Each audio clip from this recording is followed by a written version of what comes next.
स्वागत है आप सभी का आपके अपने केबीसी यानी किंगडम बायोलॉजी क्लास में। तो चलिए देखते हैं एसेक्सुअल रिप्रोडक्शन। अगर एसेक्सुअल रिप्रोडक्शन को हम लोगों को डिफाइन करना हो तो सिंपली ऐसा समझेंगे कि ऐसा रिप्रोडक्शन का प्रोसेस जहां सेक्स ऑर्गन का इन्वॉल्वमेंट नहीं होता है। सिंपली क्या बोल रहे हैं भाई? सेक्स ऑर्गन का इन्वॉल्वमेंट नहीं होता है। No involvement of sex organ. ध्यान से समझते जाइएगा। अगर सेक्स ऑर्गन का इन्वॉल्वमेंट नहीं हो रहा है तो साफ साफ यहां गैमिट का फॉर्मेशन, गैमिट्स फॉर्मेशन ये भी देखने को नहीं मिलेगा। इसके लिए मैं आपको एक कंडीशन बता दूं कि कई बार ऐसा भी होता है कि गैमिट का फॉर्मेशन होता है, मतलब वहां सेक्स ऑर्गन होगा, लेकिन जो मोस्ट इंपॉर्टेंट पॉइंट है अपने पास कि यहां पर फ्यूजन ऑफ गैमिट, देखिएगा भाई ध्यान से कि फ्यूजन ऑफ गैमिट ये तो कतई नहीं होगा। बहुत ही इंपॉर्टेंट, इन सभी पॉइंट में से सबसे इंपॉर्टेंट पॉइंट यही है कि जब भी एसेक्सुअल रिप्रोडक्शन की बात करेंगे इसमें गैमिट्स का फ्यूजन नहीं होता है। यहां कोई भी मेल गैमिट और फीमेल गैमिट आपस में फ्यूजन करने वाला नहीं है। अब देखिए कि अगर यहां दो डिफरेंट टाइप्स ऑफ गैमिट का अगर जरूरी नहीं है, मतलब यहां दो डिफरेंट हम लोग को पेरेंट नहीं चाहिए, एक पेरेंट में ही काम चल जाएगा। तो यहां पेरेंट का कितना इन्वॉल्वमेंट होगा भाई? यहां सिंगल पेरेंट चाहिए होगा। क्या चाहिए होगा भाई? Single parent. पेरेंट कितने लगेंगे? मात्र एक। फिर हम लोग अगर बात करेंगे अगर एक ही पेरेंट है तो क्या यहां पर वेरिएशन देखने को मिलेगा? बिल्कुल भी नहीं, यहां वेरिएशन देखने को नहीं मिलता है। अगर वेरिएशन नहीं होगा तो क्या इवोल्यूशन का चांसेस है? तो भाई इवोल्यूशन भी नहीं हो सकता है। अगर हम एसेक्सुअल रिप्रोडक्शन की बात करेंगे तो यहां पर टाइम, अगर टाइम की बात करेंगे तो बहुत ही कम समय लगता है। क्या लगता है भाई? कम समय। अगर हम लोग यहां नंबर की बात करेंगे ऑफस्प्रिंग के, अगर हम लोग नंबर की बात करते हैं तो ये नंबर बहुत ही ज्यादा होता है। क्या होता है भाई? ज्यादा। ध्यान से समझिएगा कि यहां कह रहे हैं सेक्स ऑर्गन का इन्वॉल्वमेंट नहीं होता, लेकिन कुछ केसेस में सेक्स ऑर्गन का इन्वॉल्वमेंट हो भी सकता है। फिर हम लोग कह रहे हैं कि गैमिट का फॉर्मेशन नहीं होता है, लेकिन कुछ केसेस में गैमिट का फॉर्मेशन हो भी सकता है। जैसे अगर बात करेंगे हम लोग पार्थेनोजेनेसिस का, ध्यान से देखिएगा, पार्थेनोजेनेसिस, इस टर्म को समझिए कि ये पार्थेनोजेनेसिस होता क्या है। जब यहां पर हम लोग बात कर रहे हैं कि जब फीमेल गैमेट बिना फर्टिलाइजेशन के, अगर फीमेल गैमेट बिना फर्टिलाइजेशन के यंग वंस में डेवलप हो जाए तो इसको हम लोग कहते हैं पार्थेनोजेनेसिस। जैसे आप लोगों ने पढ़ा होगा बनाना के बारे में। किसके बारे में भाई? बनाना। कि बनाना में जो एग सेल होता है वो बिना फर्टिलाइजेशन के, जो बनाना की बात कर रहे हैं हम लोग, यहां जो ओवरी होती है बिना फर्टिलाइजेशन के फ्रूट में डेवलप हो जाती है। तो बताइए भाई कि यहां तो fusion of male and gamete, female gamete हुआ ही नहीं। फिर ऐसे ही अगर हम लोग बात करेंगे मेल हनी बी की, तो वो भी उस कंडीशन में भी जो हमारे पास ओवम होती है बिना फर्टिलाइजेशन के ही मेल हनी बी में डेवलप कर जाती है। तो ऐसे कंडीशंस को हम लोग कहते हैं पार्थेनोजेनेसिस, जिसको फर्दर हम लोगों को पढ़ना भी है। अगर एसेक्सुअल रिप्रोडक्शन की बात करेंगे तो ये जनरली सिंपलर बॉडी ऑर्गेनाइजेशन वाले ऑर्गेनिज्म में देखा जाता है। तो अब हम लोग फिलहाल एसेक्सुअल रिप्रोडक्शन को कैरी ऑन करते हैं और पहुंचते हैं टाइप्स ऑफ एसेक्सुअल रिप्रोडक्शन में। तो ध्यान से बने रहिए हमारे साथ। तब तक आप चैनल को सब्सक्राइब कर लीजिए, लाइक कर दीजिए वीडियो को और शेयर भी कर दीजिए। चलिए अब हम लोग देखते हैं टाइप्स। किसका टाइप भाई? एसेक्सुअल रिप्रोडक्शन का टाइप्स। अगर एसेक्सुअल रिप्रोडक्शन के टाइप्स की बात करी जाए तो टाइप्स में सबसे पहला आएगा आपके पास बडिंग। क्या आएगा भाई? बडिंग। फिर दूसरा हम लोगों को जो पढ़ना है वो है बाइनरी, सॉरी वो है फीजन। क्या है भाई? फीजन। फिर तीसरा हम लोगों को देखना है फ्रेगमेंटेशन। क्या है भाई? फ्रेगमेंटेशन। फिर चौथा हमें देखना है रीजनरेशन। फिर हम लोगों को पढ़ना है स्पोर फॉर्मेशन। और आखिरी हम लोगों को देखना है वेजिटेटिव प्रोपेगेशन। ध्यान से भाई समझ लीजिएगा कि हम लोग अगर अलैंगिक या एसेक्सुअल रिप्रोडक्शन के प्रकार की बात करेंगे तो हम लोगों को क्या क्या देखना है भाई? बर्डिंग, जिसको हिंदी में कहते हैं मुकुलन। क्या कहते हैं भाई? मुकुलन। फिर हम लोगों को देखना है फीजन, जिसको कहते हैं हम लोग विखंडन। क्या कहते हैं भाई? विखंडन। फिर हम लोगों को देखना है फ्रेगमेंटेशन, जिसको कहते हैं खंडन। क्या कहा जाता है भाई? खंडन। फिर हम लोगों के पास है रीजनरेशन, जिसको कहते हैं पुनर्जनन। क्या कहा जाता है भाई? पुनर्जनन।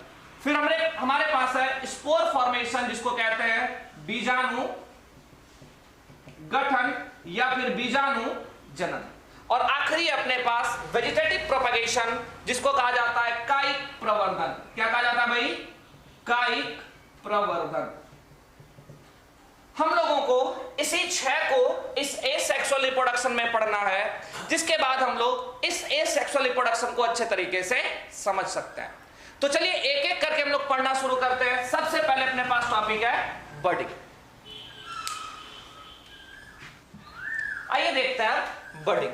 ये बर्डिंग क्या है भाई? बर्डिंग सिंपली हम लोगों को बताता है कि जब बॉडी के अंदर सेल्स का नंबर अचानक से बढ़े और इस बड़े हुए सेल के कारण से एक आउटग्रोथ डेवलप हो जाए। क्या डेवलप हो जाए भाई? आउटग्रोथ। और इस आउटग्रोथ के कारण से जब ये आउटग्रोथ मैच्योर हो जाएगा और ये पेरेंट बॉडी से डिटैच कर जाएगा।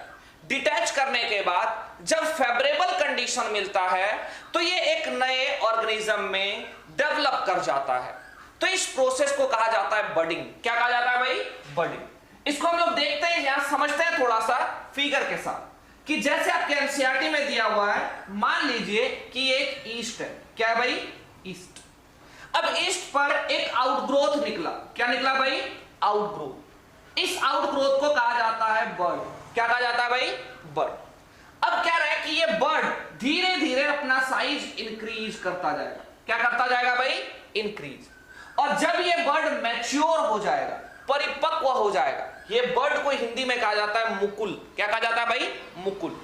जब ये बर्ड मैच्योर हो जाएगा तब ये पेरेंट बॉडी से डिटैच कर जाएगा। क्या कर जाएगा भाई? डिटैच। और डिटैच होकर जैसे ये ग्राउंड पर आएगा और ग्राउंड पर अगर इसे अनुकूल परिस्थितियां मिल जाए, फेवरेबल कंडीशन मिल जाए, तो ये बर्ड फिर वापस से नए ईस्ट में डेवलप कर जाता है। इसी को कहा जाता है बर्डिंग। क्या कहा जाता है भाई? बर्डिंग। तो इस तरीके से हम लोगों ने अभी देखा बर्डिंग। तो भाई बर्डिंग का एग्जाम्पल क्या क्या हो सकता है? अगर एग्जाम्पल की बात करेंगे तो मैंने भी आपको एक्सप्लेन किया ईस्ट के बारे में। किसके बारे में? ईस्ट। और दूसरा कौन सा एग्जाम्पल हो सकता है? अगर दूसरे एग्जाम्पल की बात करेंगे तो यहां होगा हाइड्रा। क्या होगा भाई? हाइड्रा। तो ध्यान रखिएगा कि बर्डिंग में आपसे पूछा जाएगा, जनरली तो आपसे एग्जाम्पल ही पूछा जाएगा और स्टेटमेंट दे दिया जाएगा कि अगर किसी ऑर्गेनिज्म में आउटग्रोथ डेवलप होती है और ये आउटग्रोथ मैच्योर होने के बाद डिटैच हो जाती है पेरेंट बॉडी से और फाइनली ग्राउंड पर पहुंचने के बाद जब फेवरेबल कंडीशन मिलता है तो ये एक नए प्लांट बॉडी में या नए बॉडी में या ऑर्गेनिज्म में डेवलप कर जाता है। इसे कौन सा प्रोसेस कहते हैं? तो भाई इसे कहते हैं बर्डिंग। क्या कहते हैं? बर्डिंग। और इसका एग्जाम्पल याद रखिएगा ईस्ट और हाइड्रा। तो इस तरीके से आपका बर्डिंग कंप्लीट होता है। चलिए अब हम लोग देखते हैं फीजन के बारे में। फीजन को हिंदी में विखंडन कहा जाता है। क्या कहा जाता है भाई? विखंडन।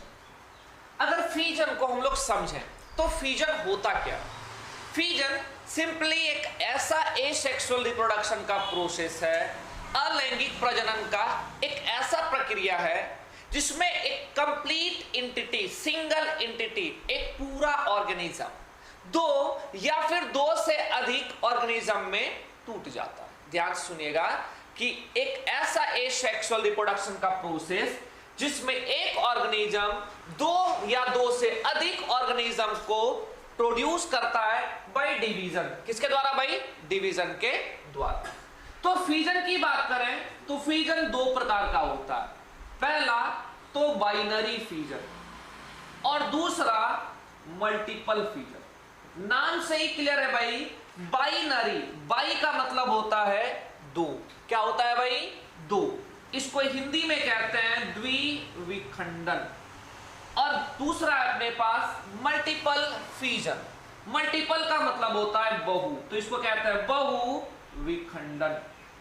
ठीक है, अब कहते हैं दोनों में डिफरेंसेस क्या है। तो पहले हम लोग समझेंगे कि फिजन क्या बताया मैंने, कि एक सिंगल एंटिटी जब डिवाइड्स इनटू टू और मोर देन टू ऑर्गेनिज्म, ठीक है, कहते हैं कंप्लीट एंटिटी जब दो या दो से अधिक में डिवाइड कर जाए। तो हम लोग बाइनरी फिजन से समझते हैं। फॉर एग्जांपल जैसे कि अपने पास एक अमीबा है। क्या है भाई? अमीबा। ध्यान से देखिए, ये मैंने बना दिया अमीबा। सबसे पहले तो अमीबा में दोनों ही साइड से होता है कॉन्स्ट्रिक्शन या फिर कह सकते हैं संकुचन। क्या होता है भाई? संकुचन। जैसे ही संकुचन होगा ये ऐसा कुछ स्ट्रक्चर हम लोग को बनता हुआ दिखेगा। ऊपर से भी दब रहा है और नीचे से भी क्या हो रहा है भाई? दब रहा है। अब इसी के साथ इसी टाइम पर अंदर से न्यूक्लियस का भी हो रहा है कॉन्स्ट्रिक्शन, और फाइनली ये कंप्लीट बॉडी डिवाइड करके दो डिफरेंट अमीबा को फॉर्म कर देता है। तो यहां हम लोग देख रहे हैं कि एक अमीबा डिवाइड करके दो नए अमीबा का फॉर्मेशन कर रहा है, यहां दो नया बन रहा है, तो इसको बोला गया है बाइनरी फिजन या फिर द्विविखंडन। अगर एग्जांपल्स की बात करेंगे तो बाइनरी फिजन का एग्जांपल होता है, ध्यान से देखिएगा मैं मेंशन कर रहा हूं, अमीबा और होता है पैरामीशियम। ठीक है, तो ये दोनों ही एग्जांपल बहुत ही इंपॉर्टेंट है, आप लोग याद रखिएगा। बाइनरी फिजन का एग्जांपल क्या हो गया भाई? एक तो अमीबा और दूसरा हो गया पैरामीशियम। अब अपने पास है नेक्स्ट मल्टीपल फिजन, जिसको कहते हैं बहुविखंडन। यहां एक कंप्लीट बॉडी ऑफ ऑर्गेनिज्म सबसे पहले अपने न्यूक्लियस को कंटिन्यूअसली डिवाइड करेगा, जिससे कि ये ढेरों सारे न्यूक्लियस का फॉर्मेशन कर देगा। फिर फर्दर जाकर साइटोप्लाज्म के डिवीजन होने से ढेर सारे डॉटर सेल्स का फॉर्मेशन करता है। ऐसे प्रोसेस को कहते हैं मल्टीपल फिजन या फिर बहुविखंडन। अगर ध्यान से देखें तो मान लीजिए कि ये अपने पास एक प्लाज्मोडियम का बॉडी है। एग्जांपल यहां क्या हो गया भाई? प्लाज्मोडियम। ये अपने पास क्या हो गया भाई? प्लाज्मोडियम। सबसे पहले तो प्लाज्मोडियम का न्यूक्लियस बहुत बार डिवाइड करेगा और ढेरों सारे न्यूक्लियस का फॉर्मेशन कर देगा, और फाइनली जब साइटोप्लाज्म का डिवीजन होगा और ये बर्स्ट करेगा तो ऐसे ढेर सारे प्लाज्मोडियम के डॉटर सेल्स या पुत्री कोशिकाएं बाहर आ जाएंगी। इसी को कहा जाता है मल्टीपल फिजन। क्या कहा जाता है भाई? Multiple fission. एग्जाम्पल इंपॉर्टेंट है बाइनरी फिजन का अमीबा और पैरामीशियम, जबकि मल्टीपल फिजन की अगर बात करेंगे तो एग्जाम्पल हो जाएगा प्लाज्मोडियम। क्या हो जाएगा भाई? प्लाज्मोडियम। तो इस तरीके से कंप्लीट होता है अपना नेक्स्ट फिजन। अब हम लोग देखेंगे स्पोर फॉर्मेशन। क्या देखेंगे भाई? Spore formation. नोट डाउन कर लीजिएगा एग्जांपल्स, ठीक है। अब अपने पास तीसरा आता है स्पोर फॉर्मेशन। भाई ये स्पोर फॉर्मेशन जनरली किसमें देखा जाता है? तो स्पोर फॉर्मेशन की अगर बात करेंगे तो जनरली ये फंगी में देखा जाता है। किसमें देखा जाता है भाई? फंगी। अब बात करेंगे तो स्पोर फॉर्मेशन का प्रोसेस होता कैसे? सबसे पहली बात, जिस बैग लाइक स्ट्रक्चर में स्पोर का फॉर्मेशन होता है, इस बैग लाइक स्ट्रक्चर को कहते हैं स्पोरेंजियम। क्या कहते हैं भाई? स्पोरेंजियम। अब इस स्पोरेंजियम के अंदर ढेर सारे स्पोर्स का फॉर्मेशन होगा। किसका फॉर्मेशन होगा भाई? स्पोर्स का। ये रह गया अपना स्पोर्स। अब कहते हैं अनफेवरेबल कंडीशन से बचने के लिए इस स्पोरेंजियम के ऊपर एक कवर, प्रोटेक्टिव कवर का डेवलपमेंट होता है। इस प्रोटेक्टिव कवर को कहते हैं सिस्ट। क्या कहा जाता है भाई?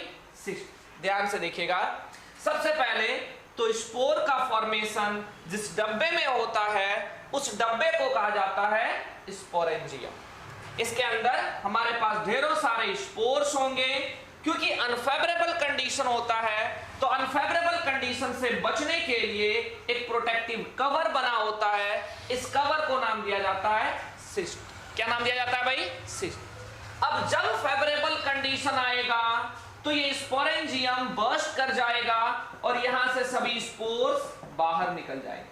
सभी स्पोर क्या हो जाएगा भाई? बाहर निकल जाएगा। अब ये स्पोर ग्राउंड पर पहुंचते ही जर्मिनेट करेगा। क्या करेगा भाई?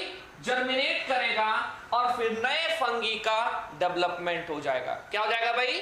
डेवलपमेंट। ऐसे प्रोसेस को कहा जाता है स्पोर फॉर्मेशन या फिर बीजाणु जनन। अब हिंदी में एक बार देखें तो देखिएगा कि ये जो डब्बा है, इस डब्बे को कहा जाता है बीजाणुधानी। क्या कहा जाता है भाई? बीजाणुधानी। ठीक है, स्पोर को कहा जाता है बीजाणु। क्या कहा जाता है भाई? बीजाणु।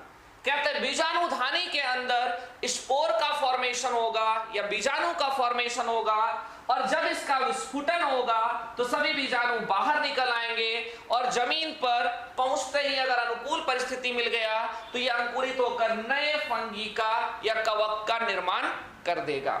ऐसे प्रोसेस को कहते हैं स्पोर फॉर्मेशन। एग्जाम्पल याद रखिएगा भाई, फंगी।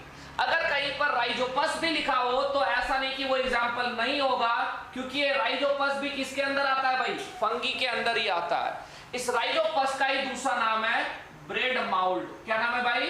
Bread mould. मशरूम में भी क्या मिलेगा भाई? स्पोर फॉर्मेशन, क्योंकि वो भी किस में आता है भाई? फंगी में ही आता है। जनरली जो आप रोटी पर लगे हुए फफूंदी देखते हैं उसी को नाम दिया गया क्या? राइजोपस। क्या नाम दिया गया भाई? राइजोपस। इस तरीके से भाई कंप्लीट होता है अपना स्पोर फॉर्मेशन। अब हम लोग नेक्स्ट देखेंगे फ्रेगमेंटेशन। क्या देखेंगे भाई? फ्रेगमेंटेशन। फोर्थ है अपना फ्रेगमेंटेशन। अब फ्रेगमेंटेशन को हिंदी में कहा जाता है खंडन। क्या कहा जाता है भाई? खंडन। अब इस खंडन को कैसे समझेंगे? कहते हैं अगर स्पोर फॉर्मेशंस की बात करी जाए तो जैसे देखिए अपने पास ये स्पाइरोगैरा। क्या भाई? स्पाइरोगैरा। ध्यान से फिगर को समझिए। ये हम लोगों ने फिगर किसका बनाया हुआ है? स्पाइरोगैरा। इंपॉर्टेंट है भाई, सभी एग्जांपल्स बहुत ही इंपॉर्टेंट है कि फ्रेगमेंटेशन किसमें पाया जाता है। तो आंसर क्या देंगे भाई? स्पाइरोगैरा। कहते हैं स्पाइरोगैरा का बॉडी अगर किसी कारणवश चोट के कारण से जब ये मैच्योर हो जाता है और ये टूट जाएगा। क्या हो जाएगा भाई? टूट जाएगा। ढेरों सारे ये ऐसे ही डिफरेंट फ्रेगमेंट्स में टूट गया।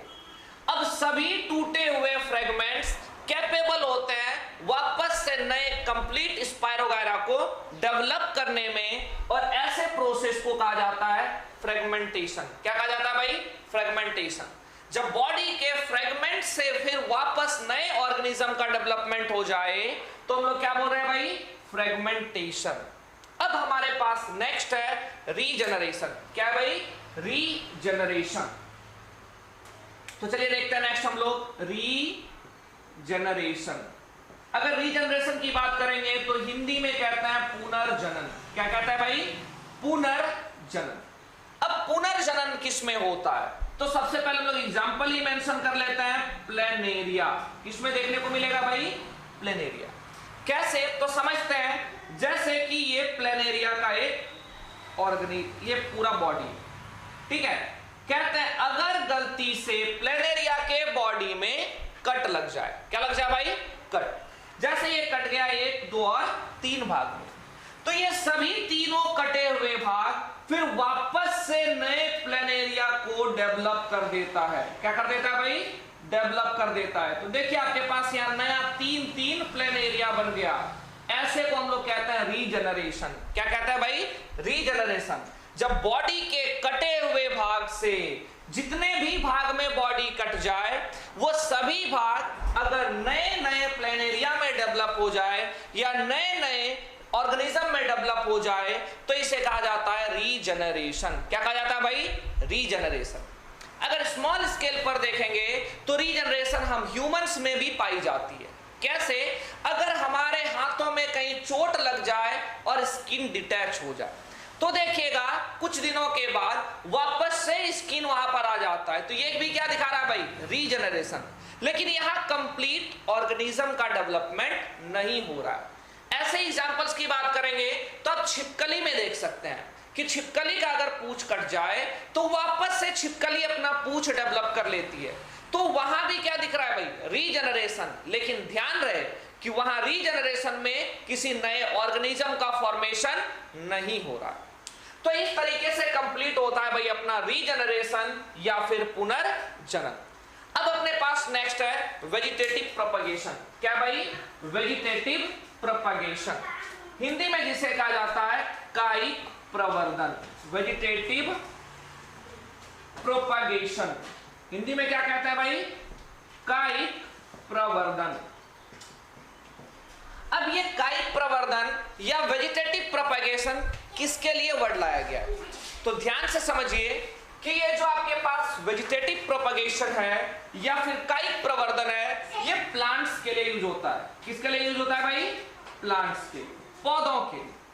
तो भाई पौधों में कायिक प्रवर्धन क्या है, जब पौधों के किसी भाग से, ध्यान से याद रखिएगा, जब पौधे के किसी भाग से नए पौधे का विकास किया जाए या फिर किसी भाग से जब नए पौधे का विकास होता है तो इसे क्या कहते हैं हम लोग, कायिक प्रवर्धन।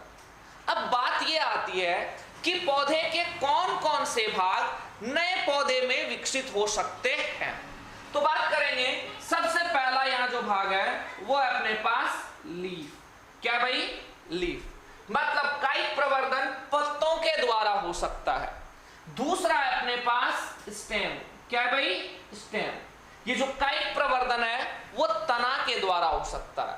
और तीसरा है अपने पास रूट। क्या है भाई, रूट, तो रूट के द्वारा भी नए पौधे का विकास किया जा सकता है। अगर हम लोग इसको डिटेल में लेते हैं तो पता चलेगा कि स्टेम में भी कायिक प्रवर्धन 3 तरीके से होता है। किससे किससे भाई, एक तो पहला तरीका है कटिंग। क्या है, कटिंग, यहां पौधे के तना को काट कर लगा दिया जाता है और नए पौधे का विकास करा लिया जाता है, इसको कहा जाता है कटिंग। दूसरा है अपने पास ग्राफ्टिंग। क्या है भाई, ग्राफ्टिंग, यहां 2 पौधों के तना को जोड़कर एक नए पौधे का विकास किया जाता है। ध्यान रहे कि ये दोनों पौधा एक ही प्रजाति का होता है।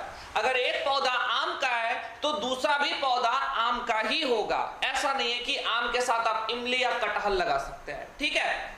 फिर तीसरा है अपने पास लेयरिंग। क्या है भाई, लेयरिंग, इस प्रक्रिया में पौधे के तना से हम लोग ऊपर का बार्क हटा देते हैं और फिर एक प्रोसेस के द्वारा वहां पर उस स्टेम के पार्ट पर रूट्स का या मूल का विकास कराया जाता है, जिसके पश्चात उस पार्ट को काटकर हम लोग नए जगह पर लगा देते हैं।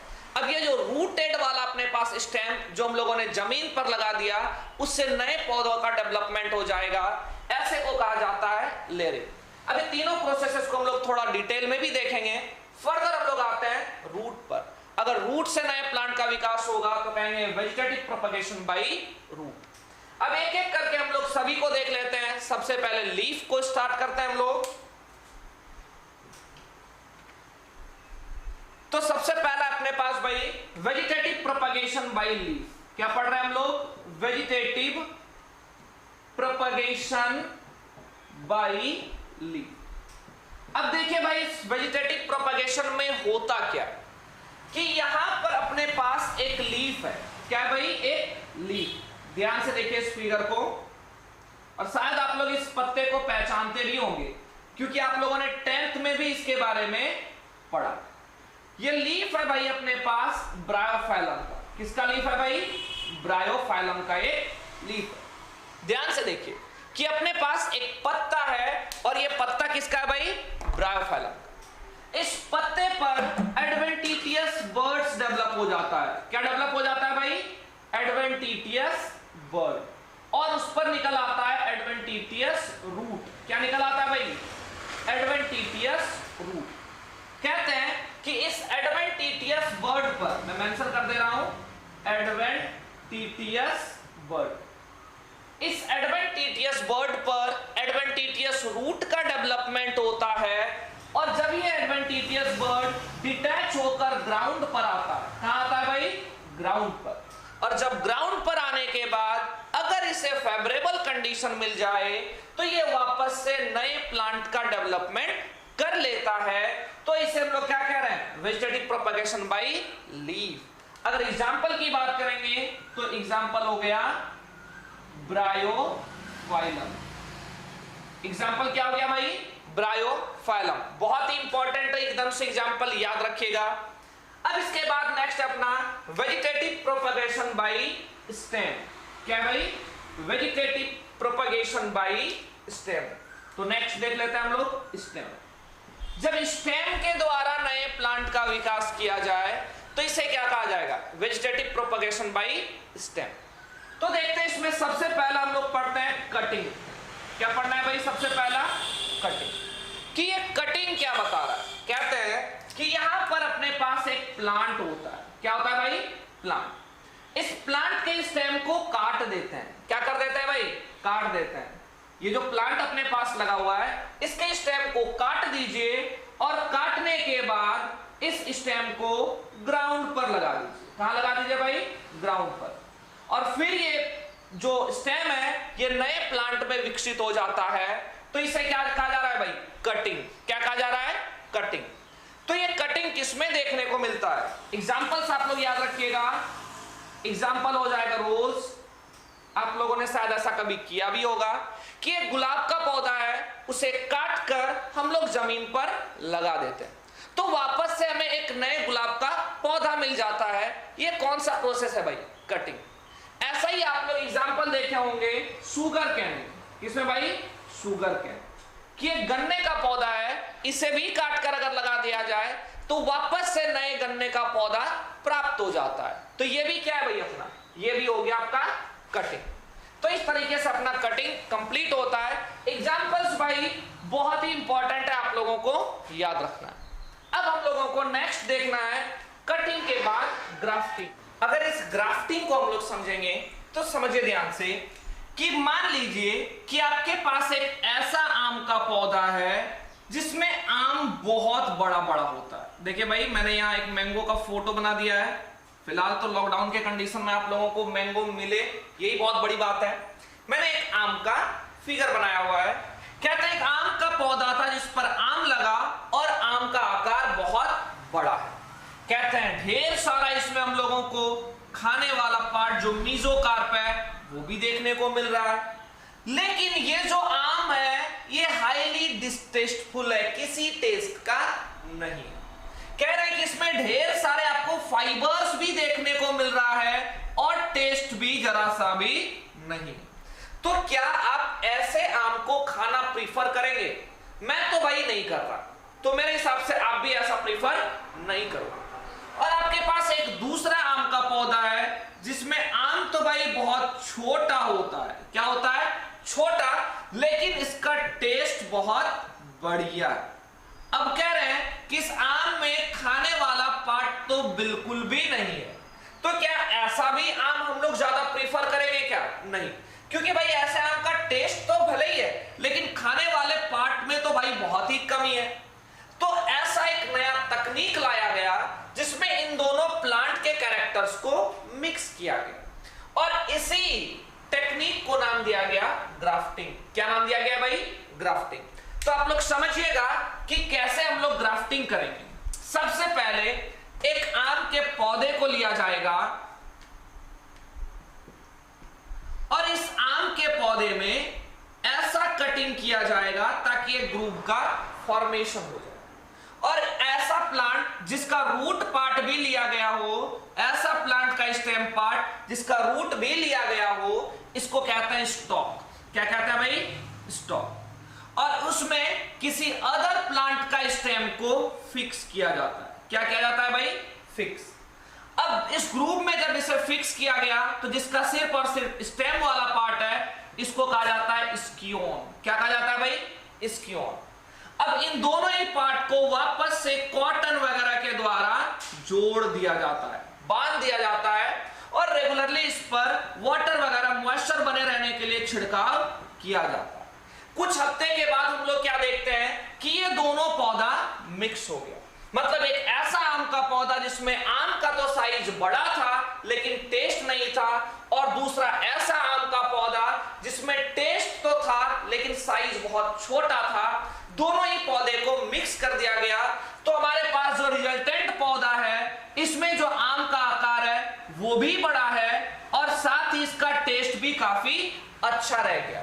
तो यहां दो प्लांट्स को जो सेम स्पीसीज का है विथ डिजायर्ड कैरेक्टर्स क्या किया गया है भाई, कंबाइन किया गया है। ऐसे प्रोसेस को कहा गया है ग्राफ्टिंग। यहां एग्जांपल में आप दे सकते हो मैंगो, क्या दे सकते हैं भाई, मैंगो। ये तो था भाई ग्राफ्टिंग।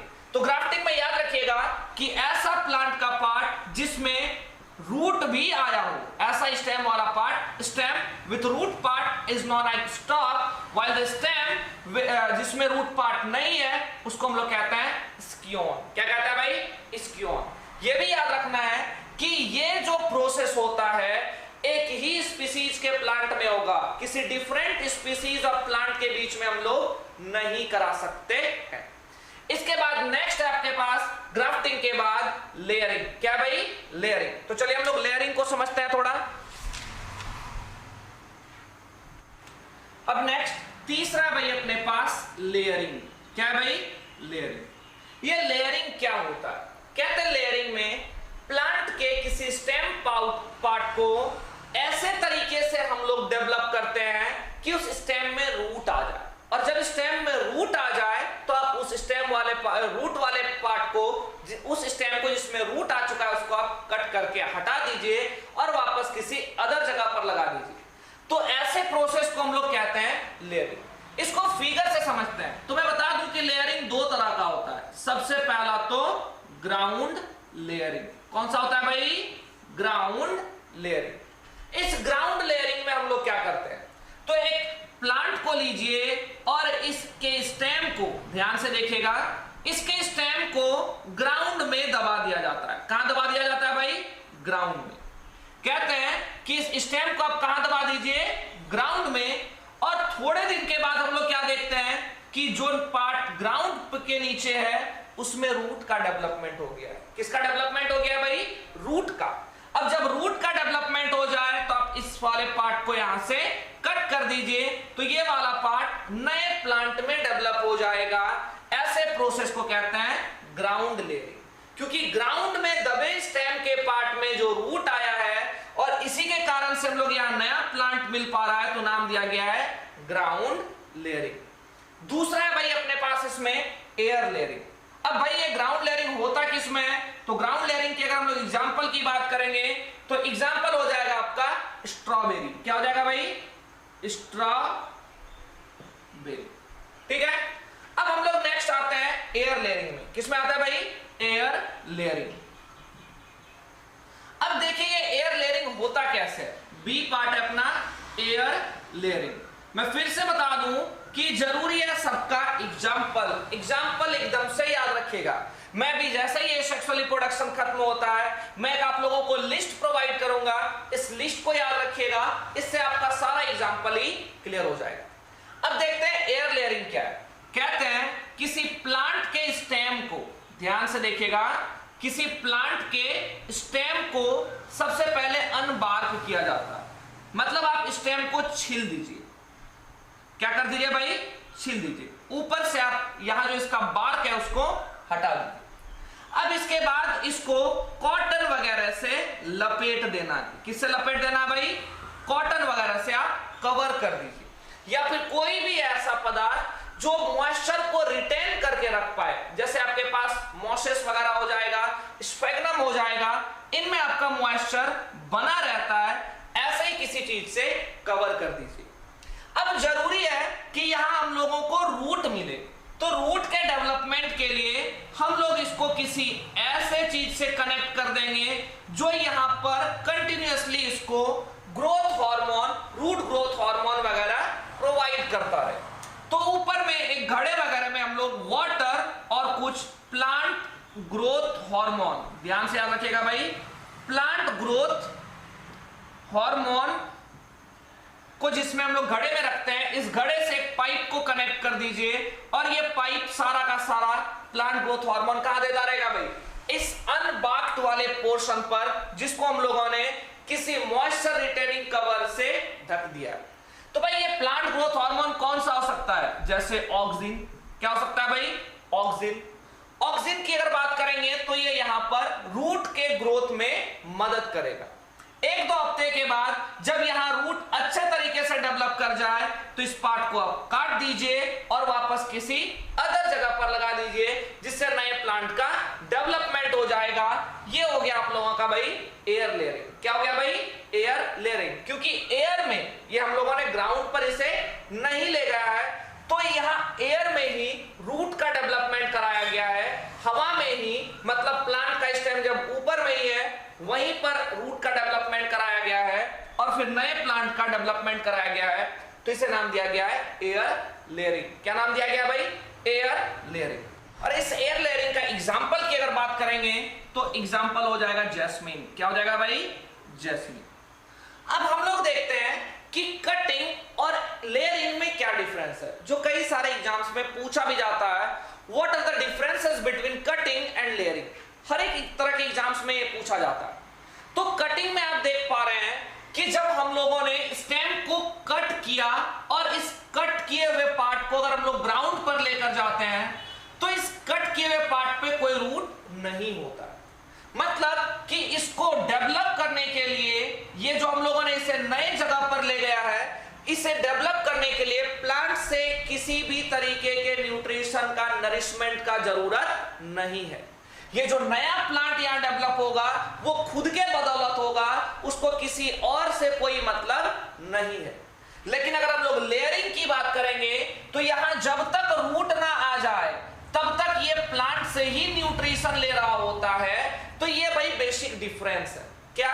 कि कटिंग में वो नए प्लांट के डेवलपमेंट के लिए किसी अदर की पेरेंट प्लांट पर डिपेंडेंट नहीं होता है, जबकि लेयरिंग में नए प्लांट्स के डेवलपमेंट के लिए जरूरी है कि वो पेरेंट से न्यूट्रिशन लेता रहे, मतलब पेरेंट पर डिपेंडेंट होता है। ठीक है भाई? तो ये था आप लोगों का कटिंग, ग्राफ्टिंग और लेयरिंग। अब हम लोग इसके बाद कुछ चीजों को मैं आप लोगों को नोट कराऊंगा, वो आप लोग याद रखिएगा, क्योंकि इससे ही आपका सारा एग्जाम्पल क्लियर हो जाए। चलिए भैया कुछ हम लोग इंपॉर्टेंट एग्जाम्पल्स को देख लेते हैं। अगर एग्जाम्पल्स की बात करेंगे तो सबसे पहले देखिए मैंने यहां समराइज किया हुआ है कुछ बातों को, और यहां से भाई क्वेश्चन हर एक बार किसी ना किसी बोर्ड में तो आता ही आता है। ध्यान से देखिए, सबसे पहले मैंने एग्जाम्पल लिया हुआ है रूट का, कि रूट, अगर वेजिटेटिव पार्ट रूट हो, रूट से किस किस प्लांट में हम लोग नए प्लांट का डेवलपमेंट करा सकते हैं। तो आप लोग एग्जांपल याद रखिएगा, स्वीट पोटैटो, डहलिया और स्पर्जस। क्या क्या क्या याद रखिएगा भाई? स्वीट पोटैटो, डहलिया और स्पर्जस।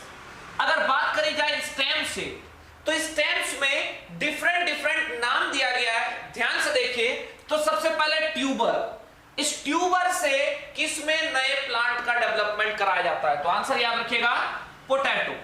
फिर अगर बल्ब की बात करी जाए तो बल्ब मिलेगा ओनियन और गार्लिक में। ये आप लोगों ने क्लास 11th में प्लांट वाले चैप्टर में पढ़ा है, तो ध्यान से आप लोग याद कर लीजिएगा। जब हम लोग पढ़ रहे थे modification of stems, chapter 5 morphology में, जब हम लोग पढ़ रहे थे modification of stems class 11th NCERT में, तो ये सब बातें आप लोगों को मिल जाएगी। फिर नेक्स्ट अपने पास राइजोम, राइजोम से होता है जिंजर और टर्मरिक में। जिंजर किसे कहता है भाई? अदरक। और टर्मरिक किसे कहता है? हल्दी। फिर आपके पास है शक्कर, ये शक्कर किसमें मिलेगा भाई? बनाना में, पाइनएप्पल और क्राइसैंथेमम में। फिर आपके पास है रनर, रनर किसमें मिलेगा भाई? ग्रास और स्ट्रॉबेरी। फिर आपके पास है स्टोलन, स्टोलन मिलेगा जैस्मीन और मिंट में। फिर आपके पास है ऑफसेट, ये मिलता है वाटर हाइसिंथ, जिसको हम लोग हिंदी में जलकुंभी कहते हैं। क्या कहते हैं भाई? जलकुंभी। और साइंटिफिक नेम है इकॉर्निया क्रेविसेप्स। ठीक है? और दूसरा एक प्लांट है पिस्टिया। कौन सा है भाई? पिस्टिया। फिर आखिरी एग्जांपल अपने पास लीफ का, तो लीफ भाई वेजिटेटिव स्ट्रक्चर होता है ब्रायोफाइलम में। किसमें होता है भाई? ब्रायोफाइलम में। तो ये सभी एग्जांपल बहुत इंपॉर्टेंट है, आप लोग बिल्कुल याद कर लीजिएगा, किसी ना किसी एग्जाम में तो आता ही है हर साल।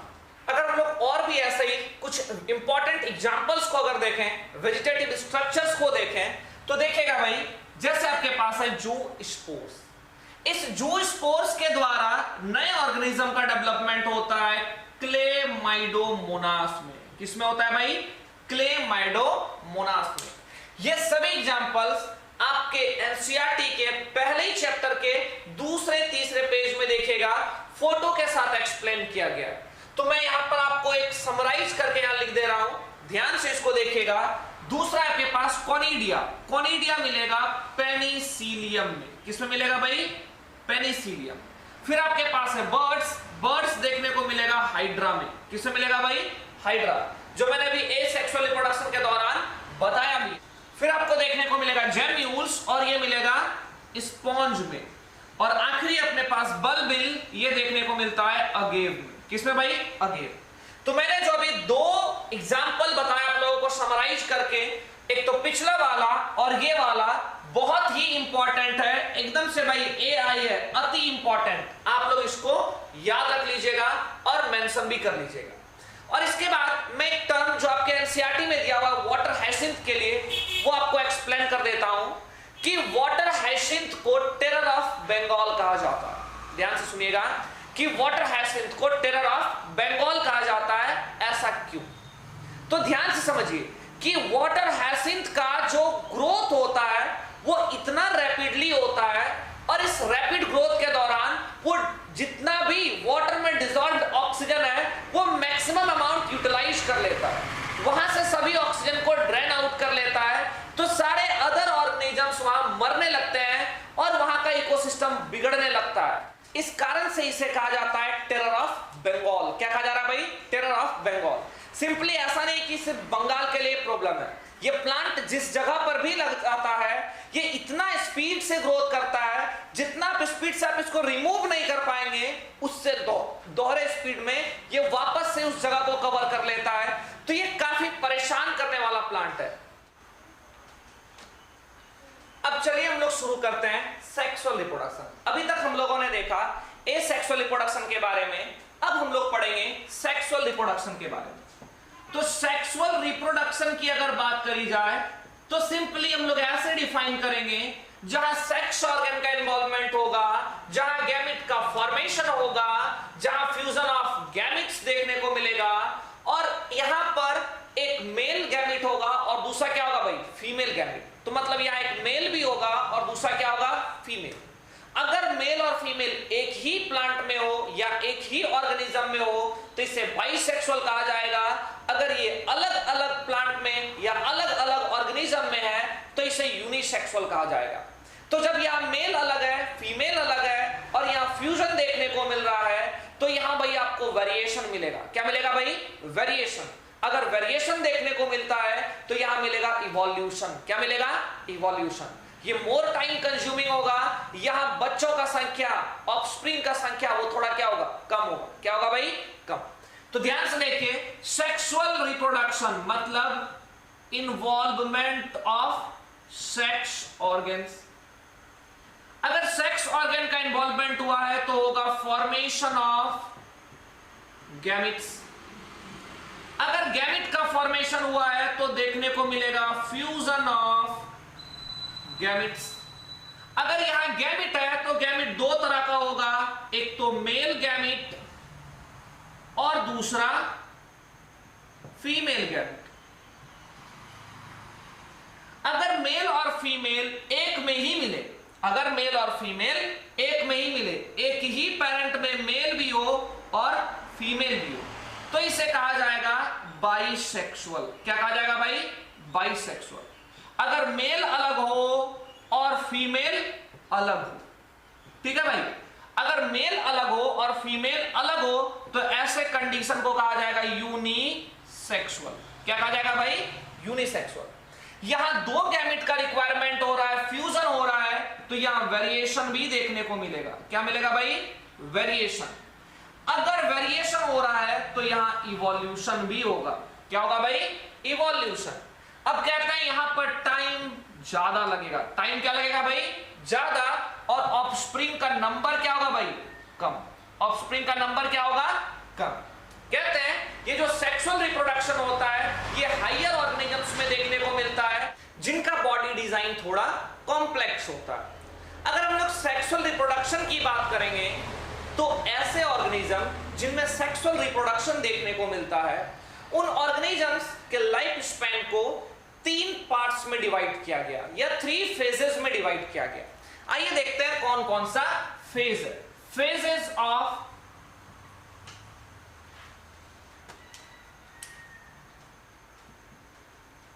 फेजेस किसकी बात कर रहे हैं भाई? सेक्सुअल रिप्रोडक्शन जिन ऑर्गेनिज्म में होता है, देखने को मिलता है, उनके लाइफ स्पैन को, किसको भाई? लाइफ स्पैन को, ध्यान से देखिएगा, लाइफ स्पैन को 3 फेजेस में डिवाइड किया गया है। कौन कौन से भाई? सबसे पहला है आपके पास जुवेनाइल फेज। कौन सा फेज है? Juvenile phase. दूसरा है रिप्रोडक्टिव फेज। कौन सा फेज भाई? Reproductive phase. और तीसरा है अपने पास पोस्ट रिप्रोडक्टिव फेज। तीसरा कौन सा भाई? Post reproductive phase. अब इन तीनों फेजेस में डिफरेंसेस क्या है? तो बात करते हैं जब लोग जुवेनाइल फेज की, तो यह रिप्रोडक्शन से पहले का फेज है, जब यहां बॉडी ग्रोथ अटेंड कर रहा होता है ताकि फ्यूचर में वो जाके रिप्रोड्यूस कर पाए। तो रिप्रोडक्शन के पहले का जो ग्रोथ का पीरियड होता है उसे क्या कहा जा रहा है भाई? Juvenile phase. अगर बात करें प्लांट्स में, तो प्लांट्स में जुवेनाइल फेज को नाम दिया जाता है वेजिटेटिव फेज। क्या नाम दिया जाता है भाई? Vegetative phase. अगर बात करें रिप्रोडक्टिव फेज क्या है, तो सिंपली आप लोग समझिए, ऐसा फेज जिसमें एक ऑर्गेनिज्म रिप्रोड्यूस कर सकने में कैपेबल होता है उसे कहा जाता है रिप्रोडक्टिव फेज। फिर अपने पास है पोस्ट रिप्रोडक्टिव फेज। भाई ये क्या है? जब ऐसा कंडीशन आ जाए जिस दौरान ऑर्गेनिज्म रिप्रोडक्शन के लिए कैपेबल ना रहे, उसे कहा जाता है पोस्ट रिप्रोडक्टिव फेज, या फिर इसे ही कहा जाता है सीनेसेंट फेज। क्या कहा जाता है भाई? Senescent phase. मतलब ये जब वो बूढ़ा हो चुका है, रिप्रोडक्शन के लिए कैपेबल नहीं है। अब अगर हम लोग बात करेंगे सेक्सुअल रिप्रोडक्शन की, तो कुछ टर्म्स को समझते हैं। हम लोग सबसे पहले प्लांट्स की बात कर रहे हैं, तो प्लांट्स में सेक्सुअल रिप्रोडक्शन से रिलेटेड कुछ टर्म्स को देख रहे हैं। सबसे पहले टर्म को मैं एक्सप्लेन कर रहा हूं, ये आपके पास मोनोकार्पिक। देखिए भाई ध्यान से सुनिएगा, पहला टर्म है आपके पास मोनोकार्पिक। ये क्या होता है? ऐसे प्लांट जो पूरा लाइफ स्पैन में मात्र एक बार ही फ्लावर धारण करे या फ्रूट्स को डेवलप करे और फिर मर जाए, इसको हम लोग क्या कहेंगे? मोनोकार्पिक। ध्यान से देखिएगा, तो इसको हम लोग शॉर्ट में क्या लिख सकते हैं भाई? Once in life time. पूरा जीवन काल में मात्र एक बार ही होता है क्या? फ्लावरिंग। क्या होता है भाई? फ्लावरिंग। और फ्लावरिंग के बाद जब फ्रूट्स का डेवलपमेंट हो जाए तो फाइनली ये प्लांट का डेथ हो जाता है। अगर इसके एग्जांपल्स की बात करेंगे तो एग्जांपल्स में आप लिख सकते हैं पैडी, एग्जांपल्स में लिख सकते हैं वीट, और भी कई सारे एग्जांपल्स हो सकता है। फिर हम लोग नेक्स्ट आते हैं, दूसरा वर्ड है अपने पास पॉलीकार्पिक। ध्यान से देखिएगा भाई, पॉलीकार्पिक। नाम से ही देखिए भाई क्या लिखा हुआ है? पॉली। यहां पर क्या लिखा था? मोनो। मोनो का मतलब क्या हो गया? एक बार। यहां क्या लिखा हुआ है? पॉली। पॉली का मतलब क्या होता है? बहुत बार। तो बताइए यहां फ्लावरिंग एक बार होगा या अनेक बार होगा? तो हम लोग क्या बोलेंगे? Flowering occurs more than one time in whole life span. कहते हैं पूरे लाइफ स्पैन में कई बार यहां फ्लावरिंग देखने को मिलेगा। इनका पर्टिकुलर सीजन होता है। जैसे आम के पौधे की बात करेंगे तो हर एक बार देखिएगा, ये जो स्प्रिंग का मौसम होता है, बसंत का मौसम होता है, इस दौरान मंजर दिखता है। क्या दिखता है भाई? मंजर। तो कहते हैं हर एक साल ये स्प्रिंग के सीजन में हम लोगों को देखने को मिलता है। तो कह रहे हैं कि यहां लाइफ, पूरे कंप्लीट लाइफ स्पैन में कई बार फ्लावरिंग होता है। तो ऐसे के लिए क्या टर्म देंगे हम लोग? पॉलीकार्पिक। जैसे एग्जांपल में आप लिख सकते हैं मैंगो, एग्जांपल में आप लिख सकते हैं ग्वाबा। जो भी आपके आसपास सराउंडिंग में दिखता है, ऐसे कई सारे एग्जांपल्स को हम लोग मेंशन कर सकते हैं। तो इस तरीके से भी हम लोगों ने समझा मोनो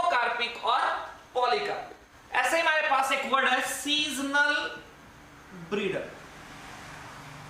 ध्यान से देखिएगा भाई, तो यहां नाम से ही क्लियर हो जाएगा।